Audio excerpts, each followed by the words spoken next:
Hans had served his master for 7 years, so he said to him, "Master, my time is up. Now I should be glad to go back home to my mother. Give me my wages."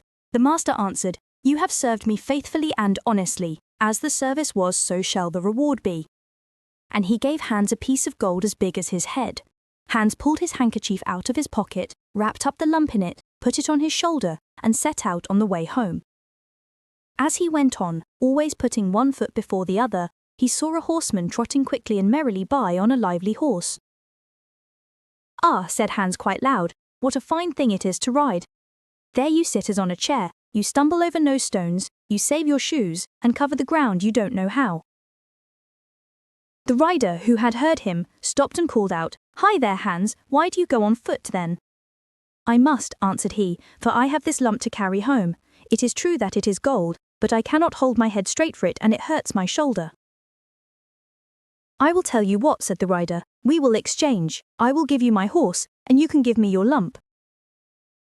"With all my heart," said Hans, "but I can tell you, you will have to crawl along with it." The rider got down, took the gold and helped Hans up, then gave him the bridle tight in his hands and said, "If you want to go at a really good pace, you must click your tongue and call out, 'Jup, jup.'" Hans was heartily delighted as he sat upon the horse and rode away so bold and free. After a little while he thought that it ought to go faster, and he began to click with his tongue and call out, "Jup, jup." The horse put himself into a sharp trot, and before Hans knew where he was thrown off and lying in a ditch which separated the field from the highway. The horse would have gone off too, if it had not been stopped by a countryman who was coming along the road and driving a cow before him. Hans pulled himself together and stood up on his legs again, but he was vexed and said to the countryman, "It is a poor joke, this riding, especially when one gets hold of a mare like this, that kicks and throws one off, so that one has a chance of breaking one's neck. Never again will I mount it. Now I like your cow, for one can walk quietly behind her, and have, over and above, one's milk, butter, and cheese every day without fail. What would I not give to have such a cow?" "Well," said the countryman, "if it would give you so much pleasure, I do not mind giving the cow for the horse." Hans agreed with the greatest delight. The countryman jumped upon the horse and rode quickly away. Hans drove his cow quietly before him and thought over his lucky bargain. "If only I have a morsel of bread, and that can hardly fail me. I can eat butter and cheese with it as often as I like. If I am thirsty, I can milk my cow and drink the milk. My goodness, what more can I want?"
is quite different. And then there are the sausages.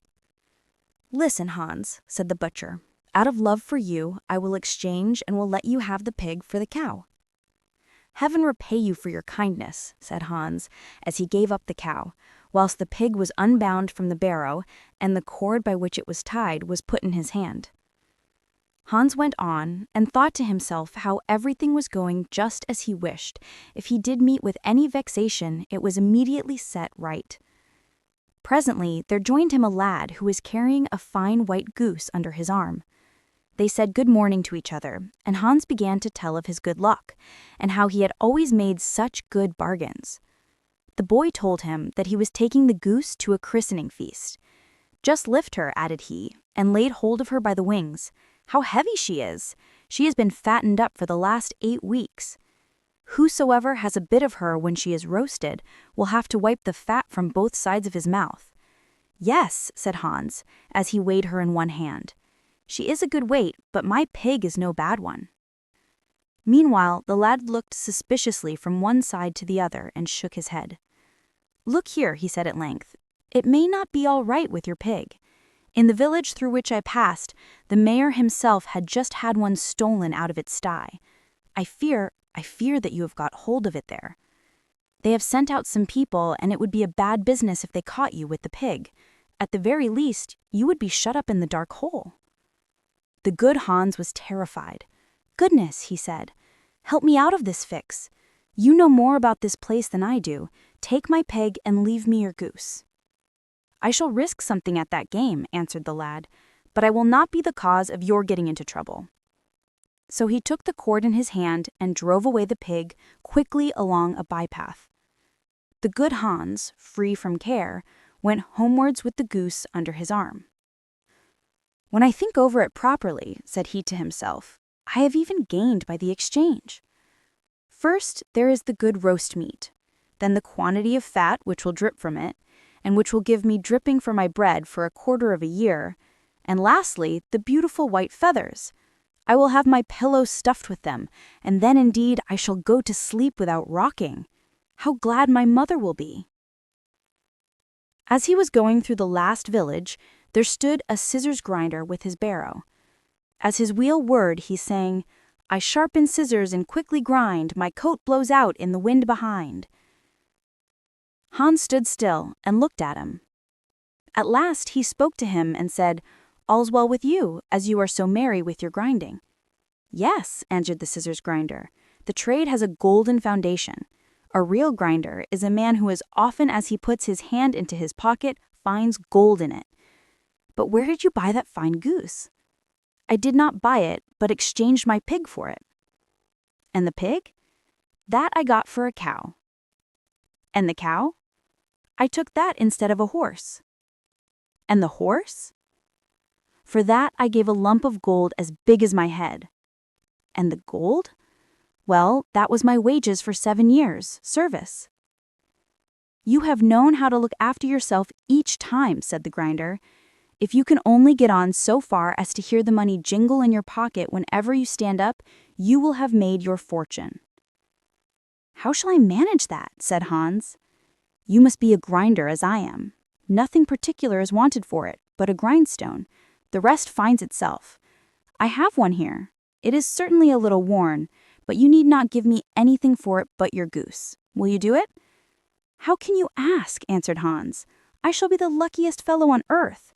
If I have money whenever I put my hand in my pocket, why should I ever worry again?" And he handed him the goose and received the grindstone in exchange. "Now," said the grinder, as he took up an ordinary heavy stone that lay by him, "here is a strong stone for you into the bargain. You can hammer well upon it. And straighten your old nails. Take it with you and keep it carefully."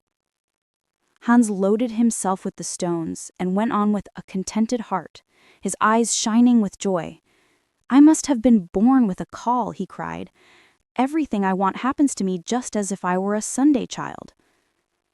Meanwhile, as he had been on his legs since daybreak, he began to feel tired.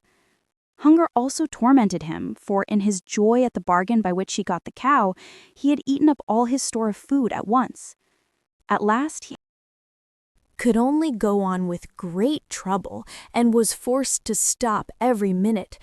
The stones, too, weighed him down dreadfully. Then he could not help thinking how nice it would be if he had not to carry them just then. He crept like a snail to a well in a field, and there he thought that he would rest and refresh himself with a cool draught of water. But in order that he might not injure the stones in sitting down, he laid them carefully by his side on the edge of the well. Then he sat down on it and was to stoop and drink when he made a slip, pushed against the stones, and both of them fell into the water. When Hans saw them with his own eyes sinking to the bottom, he jumped for joy, and then knelt down and with tears in his eyes thanked God for having shown him this favor also, and delivered him in so good a way and without his having any need to reproach himself from those heavy stones which had been the only things that troubled him. "There is no man under the sun so fortunate as I," he cried out.